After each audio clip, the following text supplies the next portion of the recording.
दोबारा को मुलाकातों पर पाबंदी लग जाएगी, अब लगा भी दें तो अब मैटर नहीं करता, क्योंकि इमरान खान साहब ने मुकम्मल हिकमत अमली कम्युनिकेट कर दी है। और ये इशारा दिया था साहबजादा हामिद रज़ा साहब ने अपनी प्रेस कॉन्फ्रेंस में, जब तहरीक इंसाफ की लीडरशिप जो मिलने गई थी इमरान खान साहब को, जब उनको मिलने नहीं दिया गया तो साहबजादा हामिद रज़ा साहब ने कहा कि ये जाहिल और पागल लोग जिन्होंने हमें नहीं मिलने दिया कि इमरान खान हमें हिकमत अमली ना दे दे, तो हो सकता है हिकमत अमली तुम्हारे तक पहुँच गई हो। तो इसका मतलब है हिकमत अमली पहुँची हुई थी, सिर्फ इमरान खान किसी चीज़ का इंतज़ार कर रहे थे या तारीख का इंतज़ार कर रहे थे, वो अल्लाह की ज़ात बेहतर जानती है। लेकिन अब ये मुलाकातों पे पाबंदियाँ लगा दे, जो मर्जी करे, ये मैटर नहीं करता। और मुलाकातों पे पाबंदी इसलिए भी नहीं लगा सकते ये, क्योंकि उसकी रीज़न ये है कि इमरान खान साहब का जो तोशाखाना 2 केस है और जो 9 मई के केसेस हैं, जो अलकादिर केस है, उसको इन्होंने चलाना ही चलाना है, तो उसमें तो मुलाकात होनी है। अब ये मुलाकातों पर पाबंदी लगाएंगे तो वो केसेस नहीं चलेंगे। इमरान खान को तो फ़ायदा है, ठीक है, वो केसेस नहीं चलेंगे। दूसरी बात यह है कि देखें, हर चीज़ जब पहली बार होती है ना, तो उससे एक मसला होता है। जब आप एक बार उसे गुजर जाते हैं तो फिर वो इतना बड़ा इशू नहीं रह जाता। अब आप देखें ना कि जब शुरू में ये लगता था कि ये नून लीग वाले कहते थे कि इमरान खान 10-15 दिन नहीं गुजार सकेगा। अच्छा, वो जिस बात पे कहते थे वो और बात थी। वो क्या कहते थे कि इमरान खान के ऊपर इल्ज़ाम लगाते थे कि वो नशा करते हैं, ये करते हैं, ये करते हैं, ये करते हैं, तो इसलिए इमरान खान जो है वो नहीं रह सकता जेल में। लेकिन मुझसे अगर आप पूछें तो मैं ये देखता था कि यार इमरान खान इसलिए उनके लिए मुश्किलात होंगी कि एक ऐसा बंदा जो रोज़ाना 10 से 15 किलोमीटर वॉक करता है, जो खुली फ़िज़ा में, हवा में रहता है, जो इतनी एक्सरसाइज करता है, वो कैसे रह सकता है। मेरे नज़दीक ये था। लेकिन वो गुजर गया ना 1.5 साल, अब उसको टेंशन ही कोई नहीं है बाहर आने की। वो कहता है मुझे रखो, 2 साल रखो, 4 साल रखो। फिर अभी जब 4 अक्टूबर के बाद इमरान खान को एक कमरे में बंद करके, अंधेरे में रख के, अजियत दे के, तकलीफ दे के, टॉर्चर करके, एक पूरा तशद्दुद का माहौल बना के आपने करके देख लिया ना, नहीं टूटा वो। अब आप दोबारा करेंगे तो उसमें वो शिद्दत नहीं होगी आपकी जो पहले थी, वो उससे गुजर गया।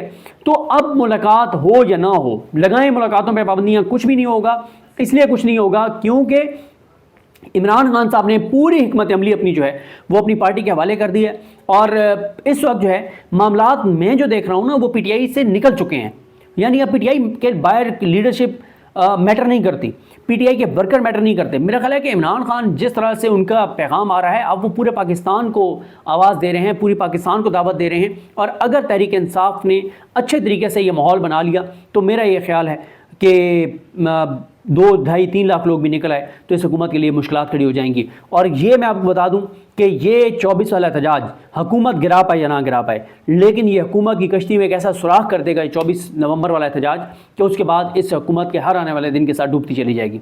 सदीक भाई, ये बताइएगा कि 24 नवंबर को आवाम तो निकलेगी, इससे कबल भी हमने देखा है कि आवाम निकली है, लेकिन लीडरशिप कौन लीड करेगा इस एहतजाज को? मेन लीडरशिप हमेशा एहतजाज में हमें नहीं नज़र आई। अली अमीन गणपुर एक सूबे के वज़ीर आला हैं, वो इस चीज़ को लीड करते हैं। दूसरा ये बताइएगा कि ज़मीनें बेचकर, गाड़ियाँ बेचकर एहतजाज, लेकिन ये 24 नवंबर को जो एहतजाज होगा, इसके लिए क्या हिकमत अमली पाकिस्तान तहरीक इंसाफ की होगी? क्या चीज़ें बेचने जा रही? देखें, अब ये तो नहीं पता कि उनकी हिकमत अमली क्या होगी। अभी ओवरसीज़ पाकिस्तानी उनको फंडिंग वगैरह काफ़ी करेंगे, वो उनको फंडिंग का इशू नहीं रहेगा, पैसों का कोई मसला नहीं रहेगा। लेकिन मैं देखें, वो जो था ना 4-5 अक्टूबर को, उस वक्त और सूरत हाल थी कि इमरान खान साहब ने जो ये हैं जिन लोगों को इमरान खान साहब ने एक मेन लीडरशिप रोल दिया हुआ था, उन्होंने कहा जी हमें ये इमरान खान ने कोई नहीं कहा था कि बैठना है, वापस जाना है, तो हमें तो कहा था डी चौक पहुँचना है, तो हमने पहुँच के अल्लाह हाफिज़। तो अब क्लैरिटी है ना, अब इमरान खान ने क्लैरिटी दे दी है। अब इमरान खान ने क्या किया? इमरान खान ने एक कमेटी बनाई है, कैटेगोरिकल बता दिया है कि वापसी नहीं है, लेकिन अगर कोई हिकमत अमली चेंज होगी तो एक कमेटी करेगी। पहले सिर्फ एक बंदे के पास ये इख्तियार था और वो थे अली अमीन गंडापुर, अब पूरी कमेटी के पास है। तो अब मेरा नहीं ख्याल कि अब वो वाली एपिसोड दोबारा होगी। मेरा ख्याल है कि इस बार चीज़ें हुकूमत के लिए बहुत सीरियस हैं, बहुत खौफनाक और ख़तरनाक हैं। मैं तो इस हुकूमत के लिए सूरत हाल को ठीक नहीं देख रहा।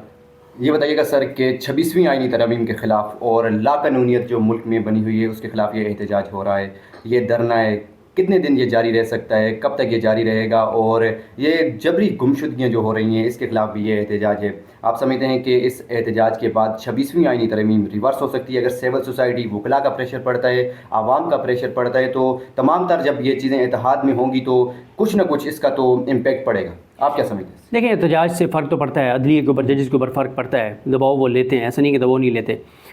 लेकिन हम कहेंगे फ़ौरी तौर पे हो जाएगा, ये कुछ कहना कबल अज़ वक्त है। लेकिन मैंने आपको बताया ना कि मैं इसकी बहुत ज़्यादा असरात देख रहा हूँ और हुकूमत के लिए ख़ास तौर पे ख़तरनाक चीज़ें देख रहा हूँ इस एहतजाज के नतीजे में। और इसमें जो 26वीं आईनी तरमीम है उसके हवाले से अभी तक तो याहिया अफरीदी साहब ने मुकम्मल तौर पर सरेंडर कर दिया और पूरी सहूलतकारी कर रहे हैं इस हुकूमत और इस निज़ाम की। जिस तरह से उन्होंने 31 अक्टूबर को जो फैसला था मंसूर अली शाह साहब का, मुनीब अख्तर साहब का कमेटी में बैठकर कि 4 नवंबर को फुल कोर्ट के सामने 26वीं आईनी तरमीम की दरख्वास्त लगाई जाए, जो कि नहीं लगाई याहिया अफरीदी साहब ने। तो इस तरह से उन्होंने निज़ाम की बहुत बड़ी सहूलतकारी की है। तो याहिया अफरीदी साहब के होते हुए हमें कोई उम्मीद तो नहीं रखनी चाहिए बेहतरी की, लेकिन कुछ भी हो सकता है।